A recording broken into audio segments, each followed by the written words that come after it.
복음잡화점 성경 통독 91일째입니다. 이사야 17장. 하나님이 시리아와 이스라엘을 치시리라. 이것은 다마스쿠스를 두고 하신 엄한 경고의 말씀이다. 다마스쿠스는 성읍 축에도 들지 못하고 허물어진 무더기가 될 것이다. 또한 아로엘의 성읍들이 황무지가 될 것이다. 그 성읍들은 양떼의 차지가 되며 양떼가 누워도 그들을 놀라게 할 자가 하나도 없을 것이다. 에브라임은 무방비 상태가 되고 다마스쿠스는 주권을 잃을 것이다. 이스라엘 자손에게서 영광이 사라지듯이 시리아의 남은 백성도 수치를 당할 것이다. 만군의 주님께서 하신 말씀이다.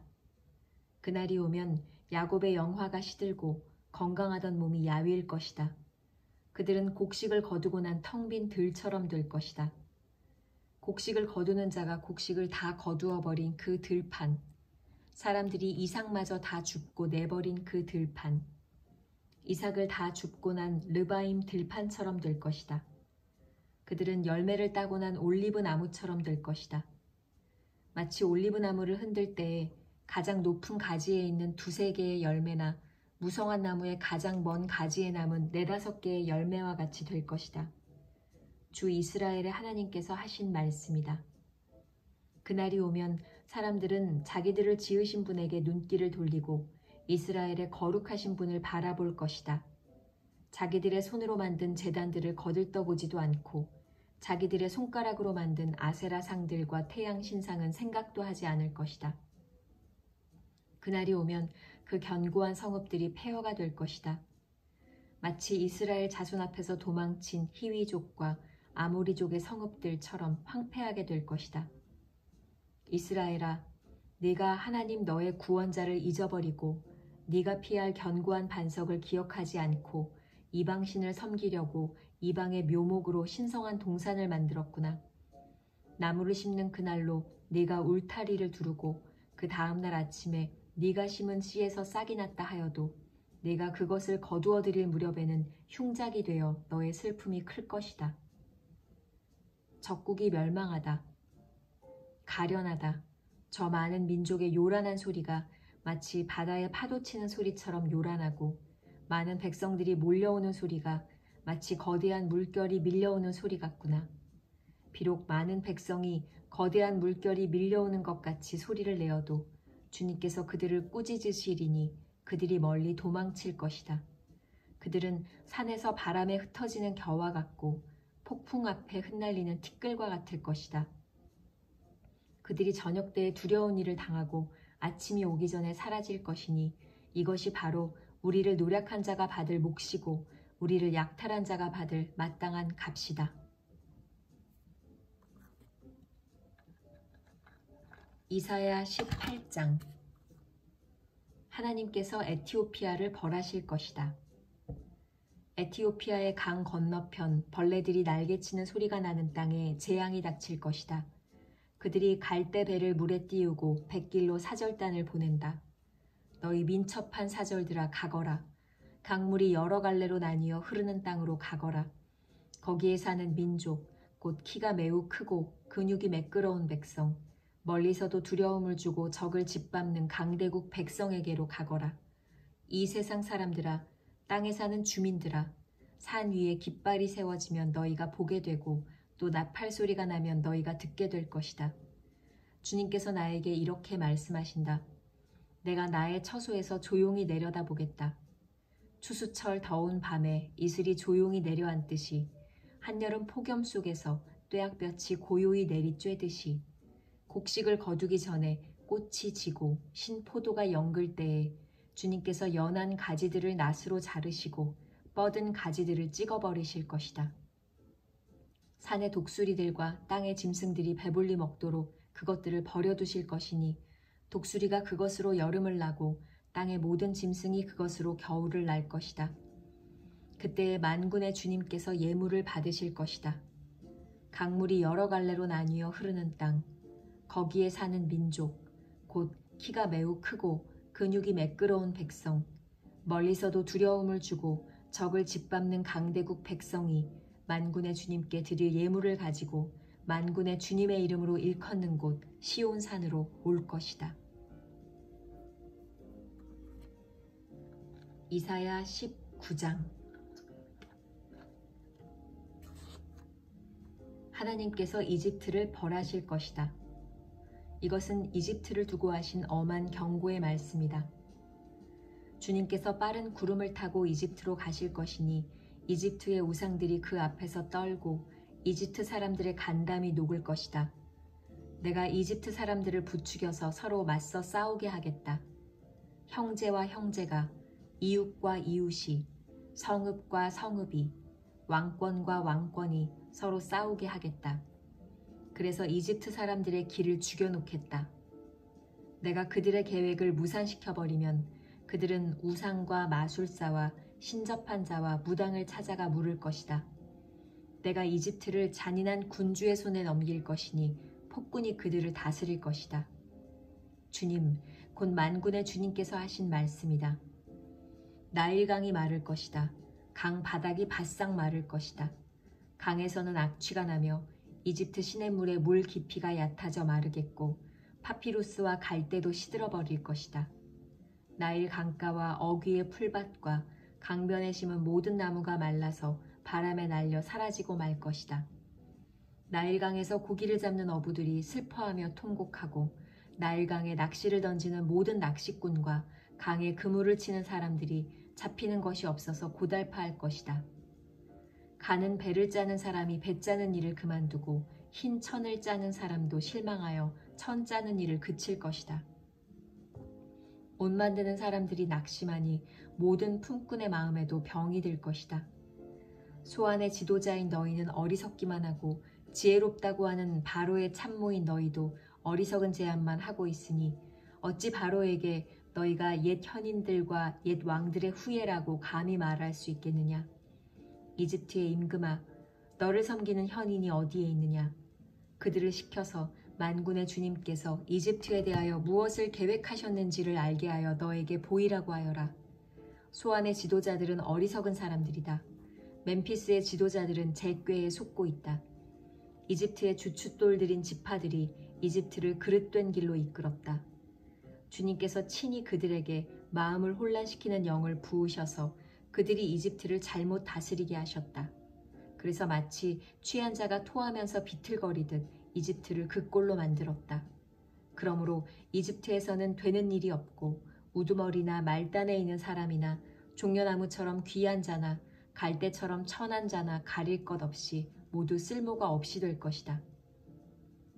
이집트 사람이 주님께 경배할 것이다.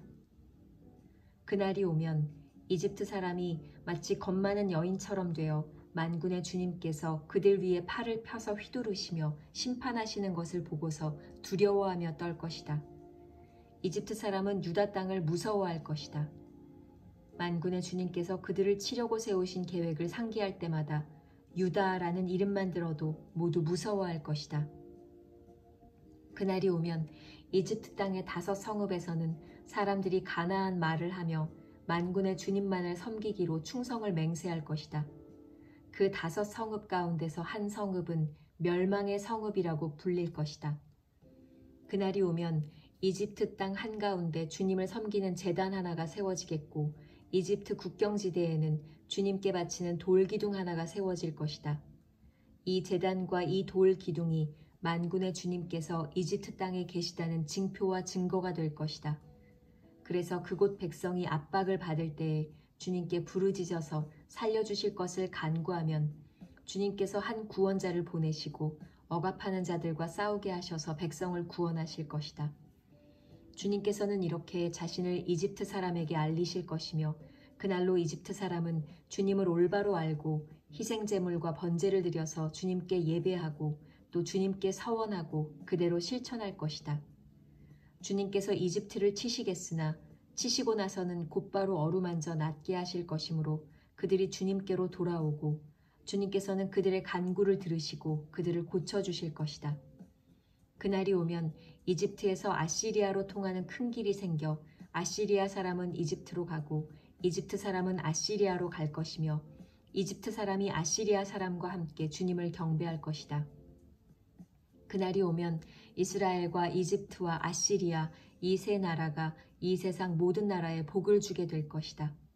만군의 주님께서 이 세 나라에 복을 주며 이르시기를 나의 백성 이집트야, 나의 손으로 지은 아시리아야, 나의 소유 이스라엘아, 복을 받아라 하실 것이다.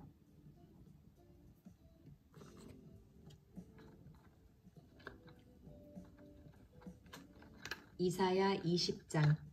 벌거벗은 예언자의 징조. 아시리아 왕 사르곤이 보낸 다르단 장군이 아스돗으로 와서 아스돗을 점령하였다. 그 해에 주님께서 아모스의 아들 이사야를 시켜서 말씀하셨다. 주님께서 이사야에게 말씀하시기를 허리에 두른 베옷을 벗고 발에서 신을 벗으라고 하셨다. 그래서 이사야는 말씀대로 옷을 벗고 맨발로 다녔다. 그때 주님께서 말씀하셨다. 나의 종 이사야가 3년 동안 벗은 몸과 맨발로 다니면서 이집트와 에티오피아에게 표징과 징조가 된 것처럼 아시리아 왕이 이집트에서 잡은 포로와 에티오피아에서 잡은 포로를 젊은이나 늙은이 할 것 없이 모두 벗은 몸과 맨발로 끌고 갈 것이니 이집트 사람이 수치스럽게도 그들의 엉덩이까지 드러낸 채로 끌려갈 것이다. 그리하여 에티오피아를 의지하던 자들과 이집트를 그들의 자랑으로 여기던 자들이 두려워하고 부끄러워할 것이다. 그날이 오면 이 해변에 사는 백성이 이렇게 말할 것이다. 우리가 의지하던 나라 아시리아 왕에게서 구해달라고 우리를 살려달라고 도움을 청한 나라가 이렇게 되었으니 이제 우리가 어디로 피해야 한단 말이냐. 이사야 21장. 바빌론의 멸망에 관한 환상. 이것은 해변 광야를 두고 하신 엄한 경고의 말씀이다. 남쪽 광야에서 불어오는 회오리 바람처럼 침략자가 광야에서 쳐들어온다. 저 무서운 땅에서 몰아쳐온다. 나는 끔찍한 계시를 보았다. 배신하는 자가 배신하고 파괴하는 자가 파괴한다. 엘람아 공격하여라. 메대야 애워 싸거라. 내가 바빌론의 횡포를 그치게 하고 억압받는 사람들의 탄식 소리를 그치게 하겠다. 그러자 나는 허리가 끊어지는 것처럼 아팠다. 아기를 낳는 산모의 고통이 이런 것일까? 온몸이 견딜 수 없이 아팠다. 그 말씀을 듣고 귀가 멀었으며 그 광경을 보고 눈이 멀었다. 나의 마음은 갈피를 잡지 못하고 공포에 질려 떨었다. 내가 그처럼 보고 싶어한 희망찬 새벽빛은 도리어 나를 무서워 떨게 하였다. 내가 보니 사람들이 잔치상을 차려놓고 방석을 깔고 앉아서 먹고 마신다. 갑자기 누가 명령한다. 너희 지휘관들아 일어나거라. 방패를 들어라. 주님께서 나에게 이렇게 말씀하셨다. 너는 가서 파수꾼을 세우고 그가 보는 대로 보고하라고 하여라.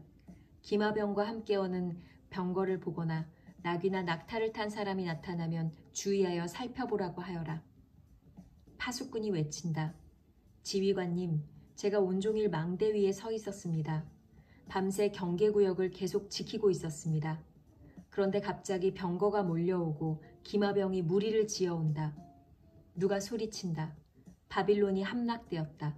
바빌론이 함락되었다. 조각한 신상들이 모두 땅에 떨어져서 박살났다. 아, 짓밟히던 나의 결애여. 타작마당에서 으깨지던 나의 동포여. 이스라엘의 하나님, 만군의 주님께서 나에게 말씀하신 것을 이렇게 내가 그대들에게 전한다. 에돔에 대한 경고. 이것은 두 말을 두고 하신 엄한 경고의 말씀이다. 세일에서 누가 나를 부른다. 파수꾼아, 밤이 얼마나 지났느냐. 파수꾼아, 날이 새려면 얼마나 더 남았느냐. 파수꾼이 대답한다. 아침이 곧 온다. 그러나 또다시 밤이 온다. 묻고 싶거든 물어보아라. 다시 와서 물어보아라. 아라비아에 대한 경고. 이것은 아라비아를 두고 하신 엄한 경고의 말씀이다. 드단 사람들아, 아라비아의 메마른 덤불 속에서 밤을 지새우는 드단의 행상들아. 목마른 피난민들에게 마실 물을 주어라. 대마 땅에 사는 사람들아, 아라비아의 피난민들에게 먹거리를 가져다 주어라. 그들은 칼을 피하여 도망다니는 사람들이다. 칼이 그들을 치려 하고 화살이 그들을 꿰뚫으려 하고 전쟁이 그들의 목숨을 노림으로 도망다니는 신세가 되었다. 주님께서 나에게 이렇게 말씀하셨다. 1년 기한으로 머슴살이를 하게 된 머슴이 날수를 세듯이 이제 내가 1년을 샌다. 1년 만에 게달의 모든 허세가 사라질 것이다. 게달의 자손 가운데서 활 쏘는 용사들이 얼마 남는다고 하여도 그 수는 매우 적을 것이다. 주 이스라엘의 하나님께서 이렇게 말씀하셨다. 이사야 22장. 예루살렘에 대한 경고. 이것은 환상 골짜기를 두고 하신 엄한 경고의 말씀이다. 너희가 무슨 변을 당하였기에 모두 지붕에 올라가 있느냐? 폭동과 폭동으로 가득 찬 성읍, 시끄러움과 소동으로 가득 찬 도성아.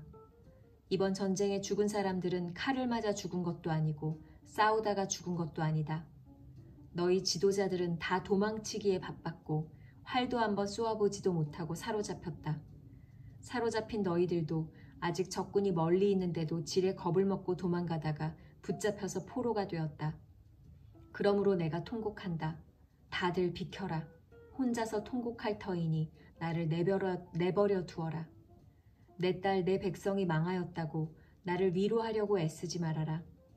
주 만군의 하나님께서 친히 환상 골짜기에 혼란과 학대와 소란을 일으키시는 날을 이르게 하셨다. 성벽이 헐리고 살려달라고 아우성치는 소리가 산에까지 사무쳤다. 엘람 군대는 화살통을 메고 왔고 기마대와 병거대가 그들과 함께 왔으며 기르 군대는 방패를 들고 왔다.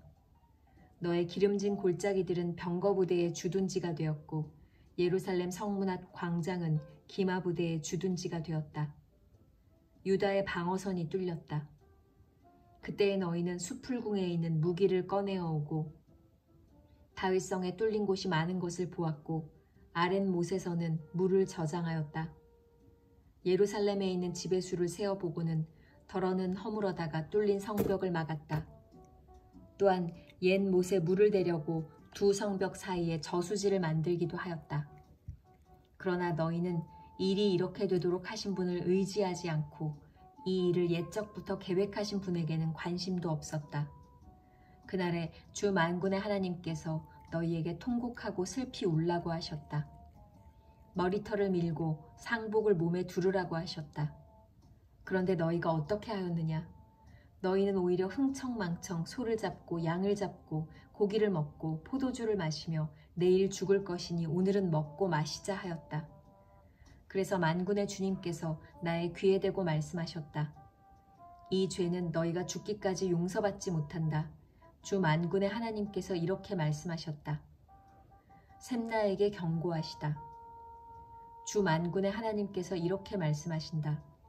너는 궁중의 일을 책임진 총책임자 샘나에게 가서 나의 말을 전하여라.